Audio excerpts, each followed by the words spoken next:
Were they supposed to be in clothes? Yeah, this reviewer, hop off the pot, log off, dude.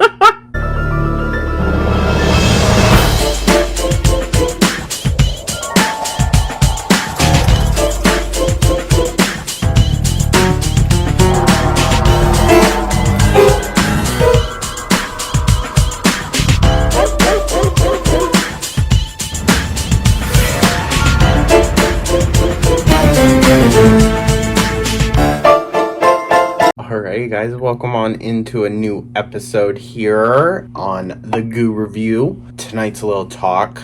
We're going to be taking a look at the 2024 American Absurdist Fantasy. So it's not really horror. Drama.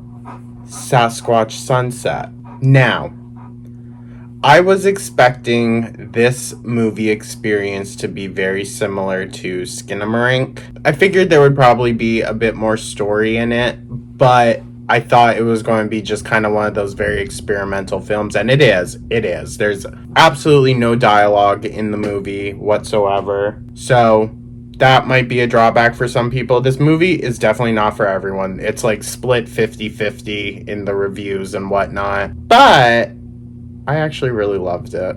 I'm not gonna lie. I actually really loved this movie, and I'm glad I bought it.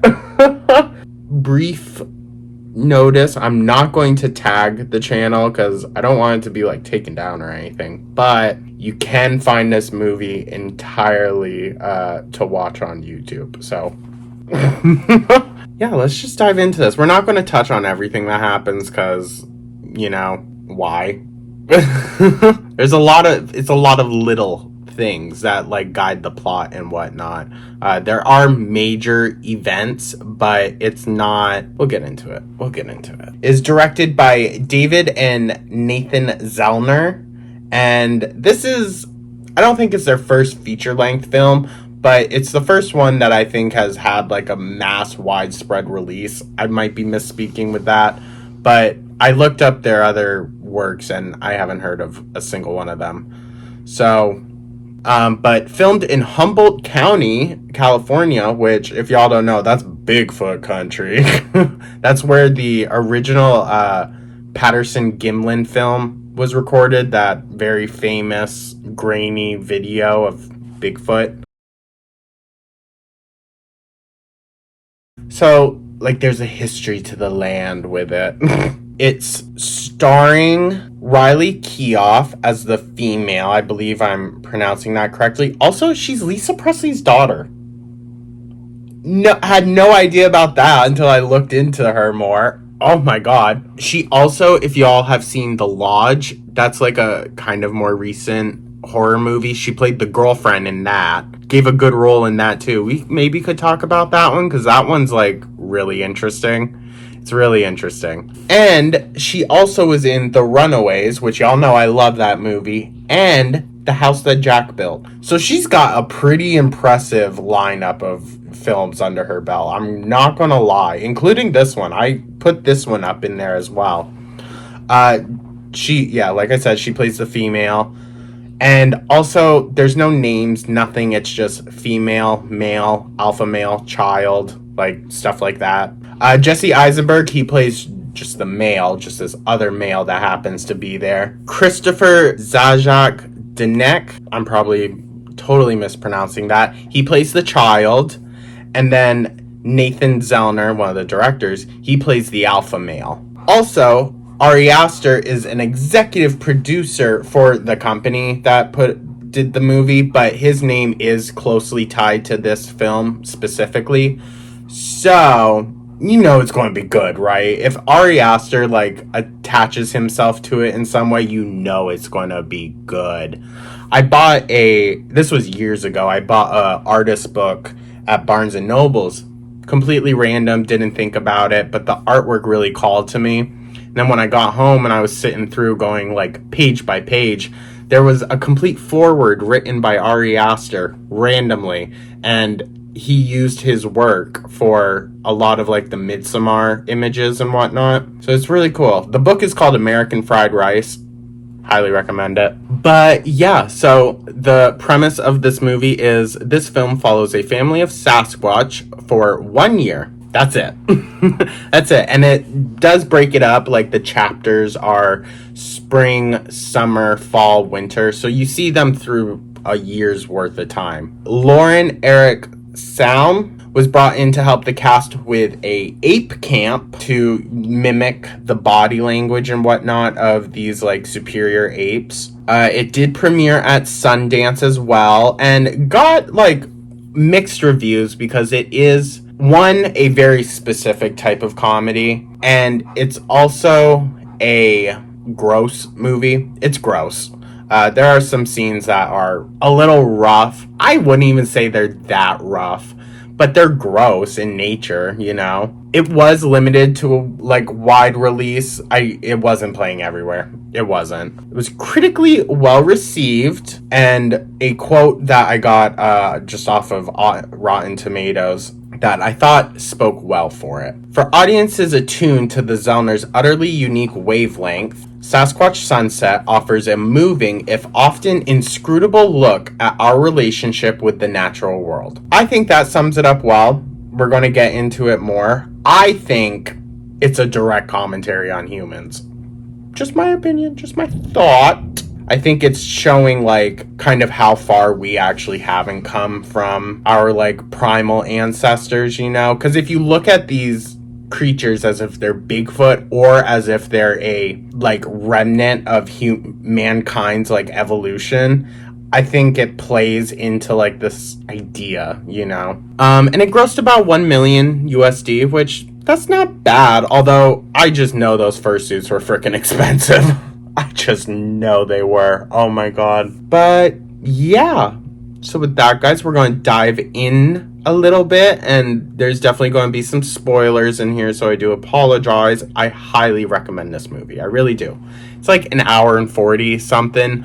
But I'll be honest, it doesn't drag. Like Skinamarink kind of dragged on a bit. I found myself checking within like the first 10 minutes. Like where are we? This one, once you get into it more, it really moves along quickly. So that's a perk, I guess. But that was also just for me. I know a lot of people are going to be bored with this movie. They really are. Just a fair warning. Basically, we're just watching a family of Sasquatch do everything from mating to just eating or grooming.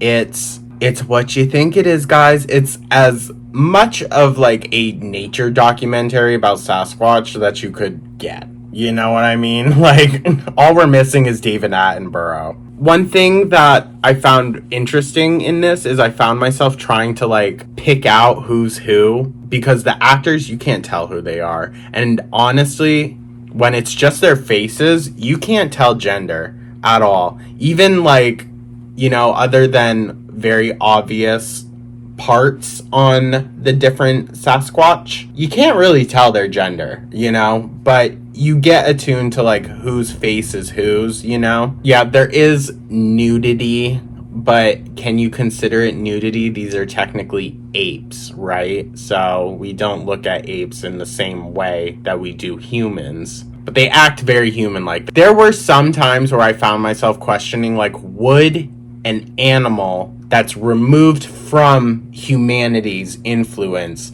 be doing these certain actions, or is that, you know, like, there were some times, because some of the Sasquatch do die, unfortunately. It is sad, it is. You get, like, attached to them. They make, like, symbols to put on the graves. Now, the burying the dead thing, that already is, like, that's a bit much. But then to add, like, the symbols and whatnot, and they take their time to make them. It's interesting to me, I guess. And they have a call that they do multiple times throughout, and it's them trying to, like, connect to other Sasquatch. Yeah, I wrote down that, like, it almost feels too human still, but maybe that's just kind of like an inevitability. Or they were trying to directly be like, no, they are part human. Like, they are as close to us as you can get without being us. You know what I mean? They have like a very clear connection to the earth and animals. They aren't seen as threats like humans are. It's honestly really sweet to see like the gentle nature of all of them. Even the alpha, who, you know, is a big tyrannical brute and just wants to F all the time. He even has like a gentle spot with small creatures and stuff like that. And I think that adds into it. Like, you feel bad for them when bad things happen, you know? There are a lot of great transition scenes in this, very reminiscent of like the transition scenes in Hereditary, if you know what I mean, like going from night to day in a quick shot. Very much like that. I mean, Ari Aster was a producer, so maybe he had a hand. I don't know. There is like humor in this, like very much direct humor. At one point, they're playing with a turtle that they pull off of the tongue of the little one, I think. Maybe the older man. I'm not sure. But it's been a few days since I watched it. Sorry, guys. And then like they're literally like talking to it like it's a phone, and then passing it along.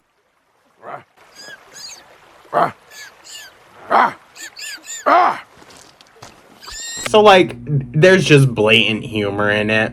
I think if you go into this knowing it's absurdist comedy, I think that makes it a bit more enjoyable.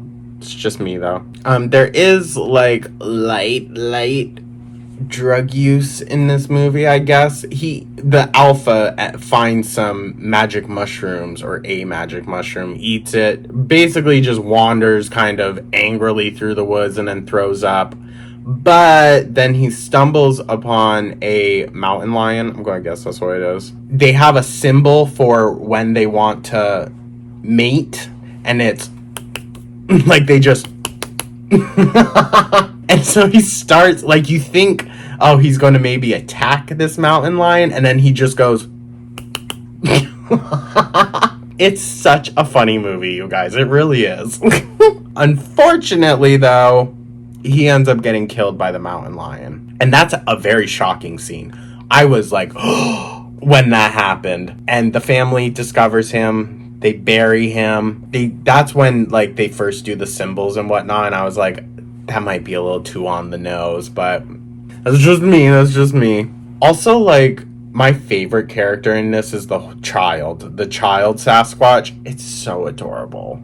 It's so cute. And he's so just like a little kid. We see him like wake up multiple times in the middle of the night because he hears a noise, and then he just lays there like looking around. Like, it's real. I'm telling you guys, like, these characters are really endearing. They really, really are. Also, with all the primal, like, noises, grunts, hooting and hollering and whatnot that happened in this movie, Goo was literally on the edge of the bed the entire time, watching it. Not in, like, the Cujo way, because that, he was, like, whimpering. He did not like that movie. But this one, he seemed to really enjoy. He did. He, like, sat up and watched it for a bit, and he laid, like, facing the TV in bed. He watches TV, I swear to God.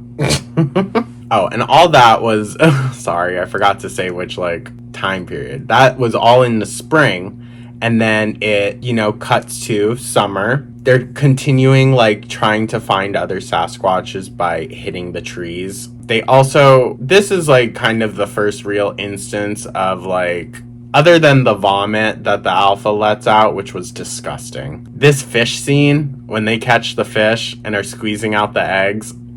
Freaking gross, you guys. This movie is gross. It very much is. And as they go through the months and, you know, traverse this, like, landscape, which you get a lot of really beautiful shots of, they stumble upon more and more evidence of mankind. In the summer, they find a tree multiple trees that have big red X's spray painted on them. So logging and whatnot is now creeping in on their territory. And they really just kind of like look at it and they're really confused, but keeps moving on. They discover a road. Now, this scene, if you've heard anything about this movie, you've definitely heard about this scene. but they come upon a road, and a constant like thing that we see is when these creatures become confused, they become angry or they become scared. I think that's a direct analogy to people. I do. I think we have a tendency to get mad at things that we don't understand. And I'm trying to refrain from phrasing it a certain way because there's a scene in here that does it perfectly. I think it's such a brilliant scene. I'm not going to lie to you guys, and I'm going to try to include as much as I can of that scene specifically because it's funny, but I also think it's so profoundly deep that it just has to be shown. But we'll get there. The road scene, oh my god. Like, they turn one way, notice that it goes on for a long time. They're, like, shocked and scared by it, and then they turn around and notice it goes on forever in the other direction. And then it quickly turns to, okay, they're afraid of it. They're, mad at it. They all start peeing on the road, and then pooping on the road, and then the very last clip you see is the mom spraying her milk onto the road. I know it sounds so gross, but like, it's absurdly hilarious. It is. I mean, I was looking away. I was like, oh my god. But like, that's probably how they would react. I mean, I don't know about the milk, but that's probably how they would react if they came across something like beyond their concept of fear, So then it's right now in the summer, it's just the other male who's an adult, the other adult male, the female, and the child. Now, the child is way off. The mom or the female, I think, is having like pregnancy pains. Like, I think she's probably going to give birth soon-ish. So she's partially concerned. Child's off playing, and the male finds this washed up log that's been perfectly cut, and it has the X on it. And he starts jumping on it as it's floating in the water, and he slips, and the log rolls onto his leg. Now, he's stuck, and the female is trying to, push it the other way, but it's too heavy. The other male ends up drowning, and it's honestly kind of a disturbing scene. I'm not gonna lie, it's really sad because this male was one that like you actually liked. The alpha was a questionable character, but this male was like much nicer, it seems, and you watch him drown, and it's hard. I'm not gonna lie, this movie gets sad pretty quickly. It also shows what like might be the child's dream at one point, and it's reminiscing of the alpha and the other male, and it's showing their just like inherent gentle nature, and I think it's the memory that the child had of them, and it's really sad. It is like they're mourning these characters that we lose along the way. And then it's also during this point where we really besides just seeing like breastfeeding scenes and whatnot, we see like the emotional connection between the mother and the child, and it's just like it builds your heart up to these characters, you guys. It really does. I know it sounds maybe a little ridiculous, but there's so much humanity in them that you can't help but feel. So, moving into the fall, they come across a tent. Now, this is the scene that I think is brilliant. So, they're searching through, like, the belongings that they find at the little campsite, and they find a radio, and they're listening to music, and it just kind of, like, they stand there.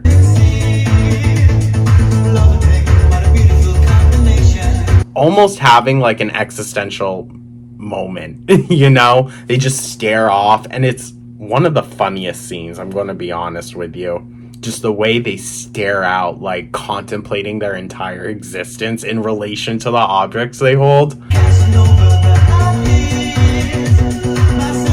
And that happens, but it's with a mirror. The mom picks up a mirror and catches a glimpse of herself. Now, the reaction is very funny, and obviously it very quickly leads to that anger again, and they destroy everything.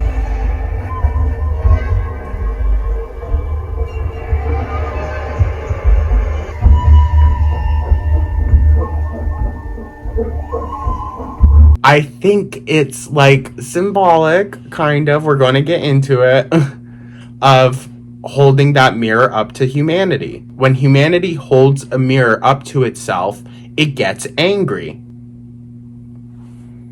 Or it could be this is the moment where, like, it's trying to drive home the idea of, oh, we are them, you know? This, like, connection that we have between our image and whatnot. Like, that's a very human thing. Like, mirror phase. Literally, it's that. But I just thought it was such a brilliant scene. It's simple, but it's funny, and it really made me be like, okay, this movie is really something else. It's a gem, in my opinion, but that's just me. We will read reviews. And it is in the fall. So I think the whole tree log scene she was just having pains. Maybe that was just like showing she's pregnant. So the fall is when she gives birth. And this is also a somewhat rough scene. Yeah, it's just weird. And they feed the placenta to the mountain lion that's been like following them. It's kind of a gross scene. I'm not gonna lie. It's kind of a gross scene. It's not that bad, I guess. But the baby is very, very ugly. Very ugly. It's a scary looking baby. I'm not gonna lie. And it's just like dangling there pretty much the entire time as the mom carries it. But the fall period, it's very short. And then it goes into winter. The child is playing in the snow. I just love him so much. Love that character. The mother is holding the baby, and the child throughout the film talks to his hand. And I think it's just like this innate loneliness and imagination that like children might have, you know, the need for like connection that they can really identify with in peers and whatnot. They find a chicken coop in the woods, and they take the chicken, but the little kid is carrying it and holding it like the baby. As the mom carries the baby, he carries the chicken. It's just so cute, you guys. It's so adorable. How can you not love these characters? Okay, so don't be too alarmed. The baby does die in its sleep, but the mom somehow revives it. I mean, eyes were white, and then somehow revived this baby. No idea how, but it happens. I mean, you're prepared for it. You really are, with all the tragedy that has happened to these things, and then like what could arguably be the most plausible death. Newborn Sasquatch baby doesn't make it in the middle of the night, being born in winter. Like, that seems pretty plausible. And then, hey, it happened. But then, like, the baby is saved. Like, that seems like the most fantasy part of it, is when they save the baby. I'm not gonna lie to you. It continues with them wandering on, and now we're rounding down to the end of the film. So they stumble upon like more scenes of logging and the logging industry, and then they come up upon a large wooden statue of a Sasquatch, and they're hooting and hollering. They're trying to communicate with it, and then it's an ending shot, and they're standing in front of a Sasquatch museum, and it just seems very like a reflective final moment for these characters, and you're just kind of like, well, where do they go on from here, you know? I'm not gonna lie to you guys, I really enjoyed this movie. I really did. I think it's worth the watch. I do. Like I said, you can find it on YouTube. It's really good. It's really endearing. And I think if you give it a chance, I think you guys will enjoy it as well. I do. It was just fun. I'm not gonna lie. It's just fun. It's a fun movie. But yeah, so that's that. We will check the reviews. Now, I have been looking around to see if Longlegs is playing anywheres. It is. It's playing at a theater nearby me. The only issue is, like, leaving the house for, like, 2 hours. I've left the house for a long time before with Goo here, but he ate a candle. If y'all remember that, you remember. He ate a candle, and I don't want that to happen again. So, I know it's going to stream on Hulu once it comes out, so, you know, I'm just going to try my best to avoid any spoilers. 33% gave it 5 stars, 32% gave it 1 star. There were a few in between, but we're going to read the top positive and the most critical. Top positive comment is, simplistic and fabulous, Riley Keough is excellent. She definitely is. Her and the child are the main part of this entire movie. I loved it. I hate to say it, but the casting sold me first. In order to see this, I had to part with $14.99. Well, it was $6.99 when I got it. But took a shot because I've become a fan of Riley Keough and trust that she makes interesting but quality choices in projects lately. I agree. I wasn't sure what it was getting at first. I think I was expecting a comedy or something along the lines of an SNL sketch, so I had to abandon all attempts to figure out and just go along for the ride. Once I did that, I became fully involved in their world and found myself frustrated and amused and curious along with these creatures as they go about the simple, slightly sad, and sometimes lonely life of Sasquatch. Once in a while, I found myself getting judgy about some of the baser nature of the creatures. I'm sure there will be remarks by other reviewers, but I let it go and thought, if I'm going to accept this story, there are some typos in this, guys, so I'm trying. I'm going to accept all of it, not from my human, civilized POV, although I couldn't help wondering how the actors felt when they were told they were going to do what in the road? I truly enjoyed this oddball film, sadder than expected, but it ended on a perfectly imperfect note.